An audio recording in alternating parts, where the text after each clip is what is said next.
अस्सलाम वालेकुम दोस्तों, क्या हाल चाल है? ठीक ठाक हो?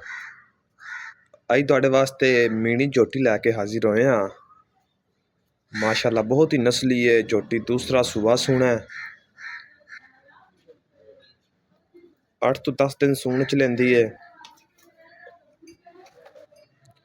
दोस्त वीडियो एंड तक जरूर वेखन, झोटी दी मुकम्मल डिटेल लोकेशन दसांगे।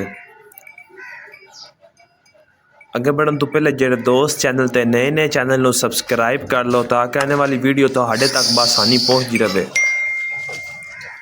माशाल्लाह दूसरा सूबा सूना झोटी ने, प्योर रावी की झोटी है। माशाल्लाह बहुत खूबसूरत थान लगा होया, मीनी झोटी है। एक सिंह थले नूं है, एक पिछा नूं है। खूबसूरत है झोटी। झोटी 8 तो 10 दिन सूण च लेंदी है। तैयार झोटी है। लिबास चंगा झोटी का, कद चंगा, पुट्ठा चंगा। झोटी पली हुई है चंगा, वेल चंगी है झोटी दी। थन पावरा लगा है झोटी नूं।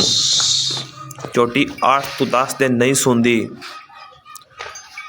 झोटी शहर सैयदवाला, तहसील और ज़िला ननकाना साहिब, मलक डेयरी फार्म ते मौजूद है। जो भाई विजिट करना चाहे विजिट कर सकता है। राब्ता नंबर 0309 1999 787। झोटी की फाइनल कीमत है 4 लाख।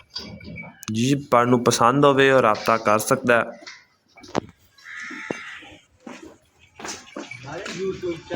लिबास चंगा झोटी का, कद चंगा है, वेल चंगी है। झोटी 8 तो 10 दिन नहीं सूंदी। दूसरा सूआ सूना झोटी ने। बरीक धागे वर्गा पूछल है। माशाल्लाह ना दुन्नी ना कौड़ी। जो भाई मीनी झोटी का शौकीन करने वाले हैगे ने और राब्ता कर सकते हैं। राब्ता नंबर 0309 1999 787। एक और मीनी झोटी मौजूद है, वो ताज़ा सूई है, उनका बोला निकालिया है। उनकी वीडियो इंशाल्लाह कल अपलोड की जाएगी।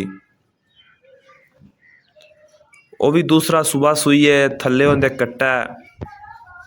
उनकी वीडियो कल अपलोड होएगी। दोस्त चैनल को सबसक्राइब कर लो। वो भी चंगी झोटी है। जेड़े भाई ने पसंद वे राब्ता कर सकता है। शुक्रिया।